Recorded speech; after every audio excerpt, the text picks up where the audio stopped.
is also taking down a lot of buildings inside of ForGG's base. He's going to be taking down ForGG's forces. That's what I'm saying. And Stork now up to 5 carriers. He was forced to reveal his hand, of course, because he really needed the timing to be a little bit better. ForGG looks like he's expanding at the 11 o'clock. I'm sorry, the 1 o'clock position. Stork does not have any observers in the field. He doesn't even have any units in the middle of the map, in fact. So Stork, unfortunately for him, is not going to be able to figure out where hidden expansions are. In fact, the only scouting units he has are carriers. You could build some scouts to scout with, actually. That'd be a little hilarious, but very ineffective also.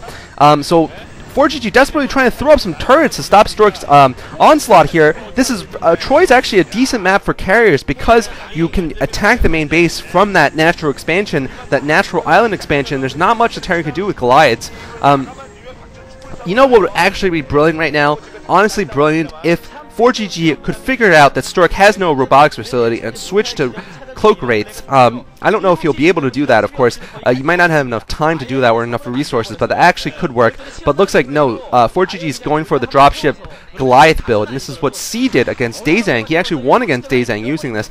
ForGG, of course, is just as well practiced as Stork is, and so he is going to be able to figure out this is a contingency plan. You know, I'm going to go for dropship Goliaths. This is going to be what is going to perhaps win me this game. And the problem is, of course, and I don't know what Stork's attacking there. Interesting. I don't know what he attacked there. A neutral animal or something?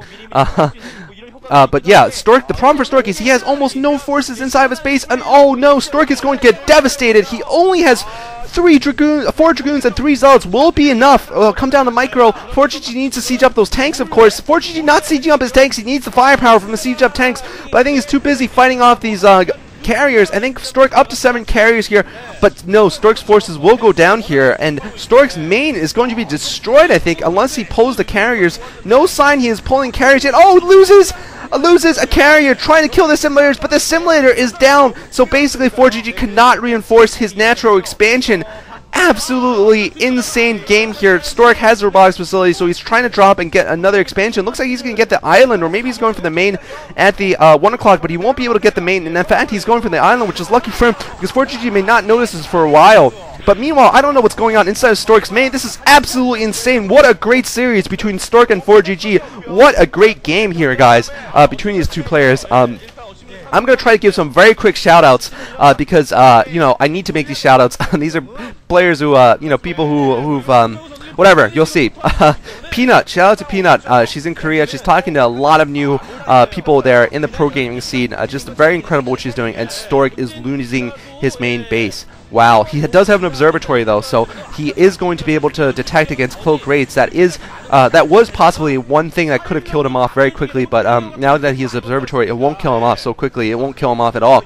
But critically, Stork is refugee pro-toss right now. We saw Pure do this against C in Game 2 of their series in the Incrude OSL round of 36, and it didn't go out so well for Pure. I'll spoil it, I guess. It didn't work out for Pure. Oh, Stork destroying the starport. Very smart there. Stork killing the starport, so no more dropships can be produced. He can't get dropped to the 12 o'clock position, which is his one remaining base that's mining. Meanwhile, he's probably going to expand very soon to that island at the 1 o'clock position. That could be very important. Losing another carrier there, though.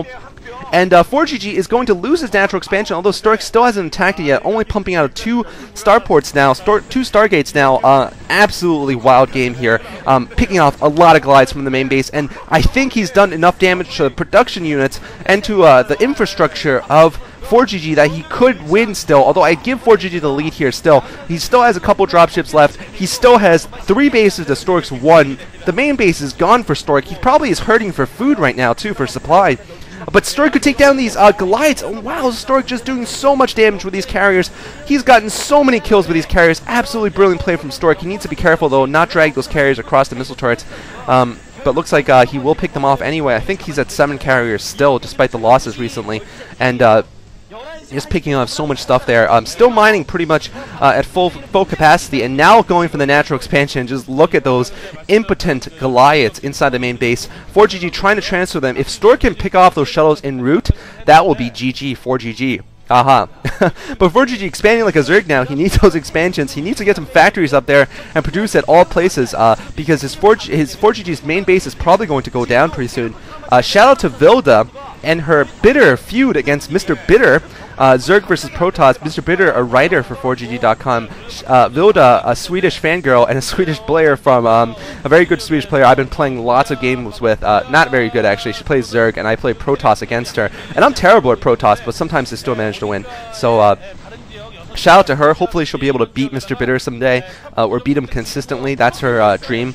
That's her Olympic dream. But it looks like ForGG dropping to 12 o'clock now. I don't think this is going to work, though, because Stork is just going to drag the carriers back, and he's going to take this down. ForGG aiming for the Nexus, though. If he can take the Nexus down, that will be able to do a lot of damage. But ForGG not sieging up. I think if he sieged up, he could have taken the Nexus down. ForGG just needed the siege, but no. The matter of about 200 minerals, 200 damage on the Nexus could have cost ForGG the game, because if the Nexus went down, Stork would have almost no minerals in his bank. Just look at him. He only has 50 minerals in the bank. And when you have no minerals, what you can't build are interceptors. But now Stork still has that precious trickle of supply going into his base, and now ForGG has lost almost all of his factories inside of his main base. The armory could go down, which means no more glides anywhere. ForGG forced to go for starports. He's going for cloak rates here. He is going to be going for 4 starport rates. He still has some amount of money in his bank, about 800, 900 in his bank. So he could get a fleet of cloak rates, but the observer is out. And I think that Stork, despite losing his main, his crazy strategy, proxy hidden command center, proxy hidden expansion, plus proxy hidden dual Stargate carrier rush. That's a lot of words, but this is how crazy the build is. It could have worked here, and I think it will work. ForGG is going to lose this game, ladies and gentlemen. Stork still doesn't know about the 1 o'clock base, though. He doesn't know where ForGG is. He must suspect, though, that ForGG is somewhere, because ForGG otherwise would have GG'd at this point if he was just down to whatever scraps were left in his main base. So he's got to be careful, Stork does, to make sure he sees where ForGG is, doesn't let him build back an army, and perhaps have a glimmer of hope in this game. But right now, I don't think there is a glimmer. Supply depots will go down very soon, so ForGG will not even have the supply to build all those rates. Shout out to Alex and Christopher, 1-year-old and 8-year-old from Provo, Utah. They're the nephews of one of my fans from Bulgaria, so shout out to you if you're listening. And finally, shout out to Hazley Nutt, a soon-to-be Princeton freshwoman who evidently watches a lot of my games, watched half of all my videos so far, and so I wish I knew girls like that when I was a freshman, but I didn't, unfortunately. And going to Princeton, wow, that's impressive. And she knows about Ender's Game, and she knows about the Battle of Kursk. So that's quite a catch there for all the people who are going to Princeton next year. I don't know if there are any more Princetonians watching this video, but you guys are quite lucky if you are. You should find her.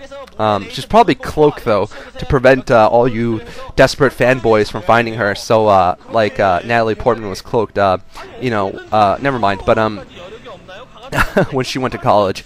But yeah, so now we're seeing lots and lots of starports, but not a lot of rates coming out for ForGG. Stork has all of 2 bases now at the end of the game. 20 minutes in, he's gotten his 2nd base up finally, and now the rate's coming up, but I don't think they're going to do enough damage. Is there a scanner out? No, 4 observers. Even if there were scanners, it wouldn't do any good. There are no medics. Boxer, what he did was, in this situation, he actually had a bunch of medics cast optic flare on all of the observers of a Protoss opponent, and he used cloak rates to win then, but no, to not win, but to pick off the carriers. He actually lost the game, but ForGG couldn't do that, of course, and that was a pimpus play by Boxer. I don't remember when it was, though. I probably won't cast the game because I think that game only had that one pimpus play, but who knows. I might cast it one day. There's just too many games coming up, though. Stork is going to win this game. Refugee Protoss. I'll say it once again. Proxy hidden expansion plus 2-gate proxy hidden Stargate. That's how crazy it was. And Corsairs being built by Stork to deal with, I assume, rates, because Corsairs are actually good against rates. Maybe just a little bit of a hint to ForGG to GG at this point. ForGG aiming for the observers, but there's just too many observers at this point for ForGG to possibly win.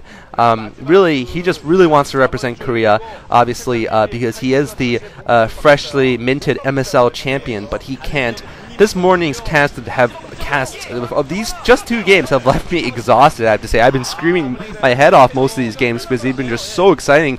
And Stork and ForGG showing that they know how to make exciting StarCraft. Oh, ForGG has actually managed to pick off all of the all of the observers. We'll see if Stork decides to do that little trick where he attacks his own units. Oh, he's attacking his own Corsair. Yes, he's going to use the splash to try to kill the Wraith off.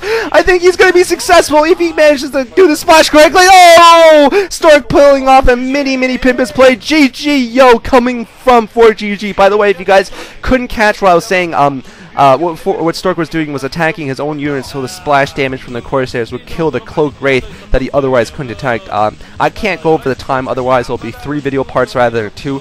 So shout out once again to Peanut and Vilda Malin and Alex and Christopher and Hazley Nut, Princeton freshwoman who watches StarCraft, who knows about Ender's Game. So impressive, so impressive. Unfortunately, I'm an old geezer, so that's all I'll say is that's impressive instead of may I have your email address. Okay, anyway, hope you guys enjoyed. This is Cholera signing off.